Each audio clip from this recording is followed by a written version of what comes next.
Like many games of its day, there's no big elaborate story Ryu just enters a Street Fighter tournament, but as you guys know, we cannot have a review without a story section, so I'm going to try to put the pieces together and try to give us a story. That way we have a reason to do this section, it's not left out. We have a red-haired protagonist named Ryu. Wait, he has red hair? We'll go with it. Also, he has ruby red slippers like Dorothy. So, ruby red slippers, young protagonist is Dorothy. He's basically Kung Fu Dorothy. Now I'm getting this. Okay. So basically, this is a retelling of the Wizard of Oz story.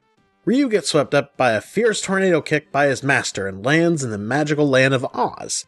He has to fight a Tin Man, a Straw Man, a Cowardly Lion, and the rest I'm guessing are giant munchkins.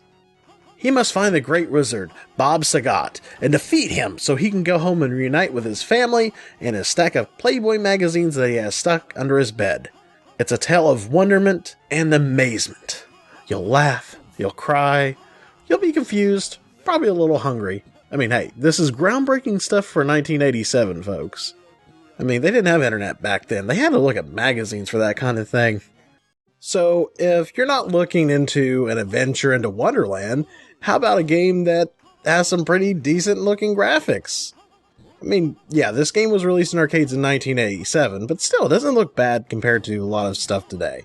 You have a variety of different environments, from train stations to Buddhist temples to the streets of England and Mount Rushmore, because America. I do love the use of parallax scrolling for some of the backgrounds, such as the clouds moving through the sky.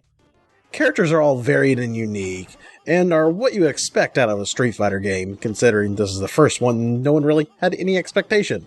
You may also notice many characters from other Street Fighter games got their start here, such as Ryu, Ken, if you play as the second player, Sagat, Adon, Birdie, and... wait, Birdie? Yep, Birdie was a white guy in this game. So not for sure if the first Street Fighter is actually canon or not, so I'm not for sure how you would explain such a drastic character change. Unless it's a birdie of a different feather, and birdies of a different feather flock together. I am so good at these. What isn't good, however, is that the animation in this game can be pretty choppy. Sometimes it'll speed up and slow down, sometimes so much so that it almost looks like the character teleports to the other side when they're trying to jump over you. Don't even have to blink to miss it, it's that bad. And it's really easy for someone to take advantage of you in this game. Yeah, not good. Music in this game is okay, it's not amazing though. I wasn't a fan of the first stage music, that was pretty terrible. What is bad though is the voice samples in this game, but in the best way possible. It's definitely recorded in a low quality, and most likely due to the arcade limitations at the time. But you really can't make out what they're saying, so it's almost like they shouldn't have even wasted it. Except for the win and lose quotes, they seem to repeat the same thing over and over, and you can read what they're saying at the bottom. And it's all in the same voice, so it doesn't matter who you're fighting against, whether you win or lose, it's the same guy, same voice, doesn't matter.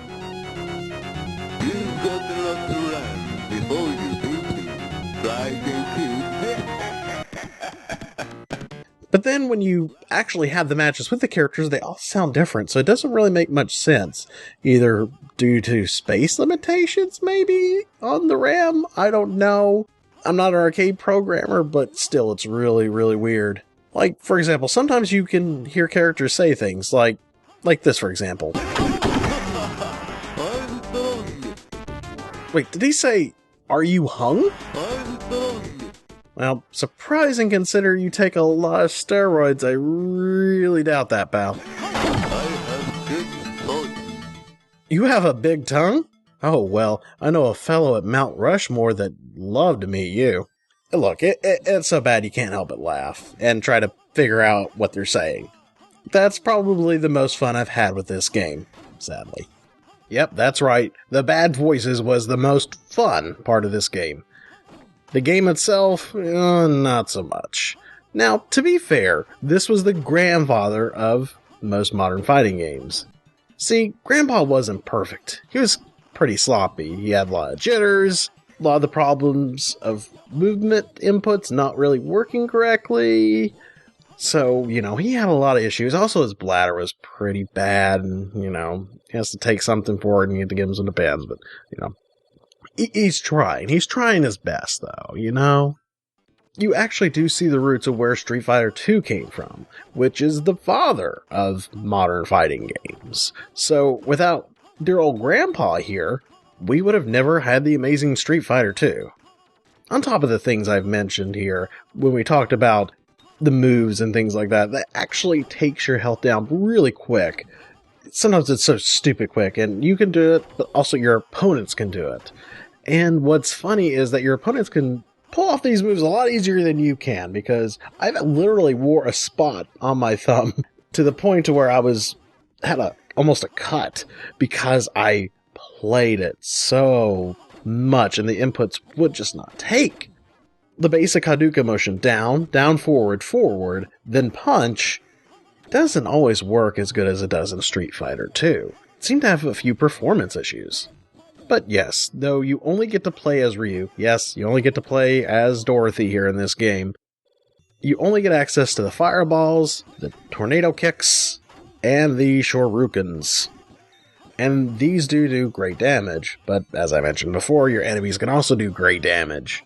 And that's why this game is so frustrating, is that the enemies can take advantage of you very easily, but yet you struggle to get out of fireballs. Sometimes I can get a couple out at a time, other times I completely whiff it, or it just doesn't go at all. And that's what drives me insane about this game. However, despite this broken control scheme and having a hole in my thumb, I was able to defeat this game. I defeated the evil Bob Sagat and became the Street Fighter champion. And I'm thankful that this game exists. And if you do want to play it for yourself, I do recommend that you wear a glove, and also pick it up on the PlayStation 2 Capcom Classics Collection Volume Number 2, which is where I play this at.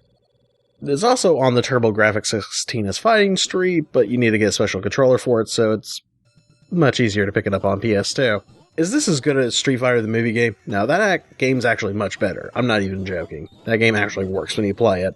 But I do want to thank Street Fighter for existing. Thank you for giving us the opportunity to have Street Fighter 2. And I'm never touching you ever again. Seriously, you hurt my thumb. Screw you. Until next time, World Warriors, see you somewhere over the rainbow. I got the best. You've now the Street Fighter in the world.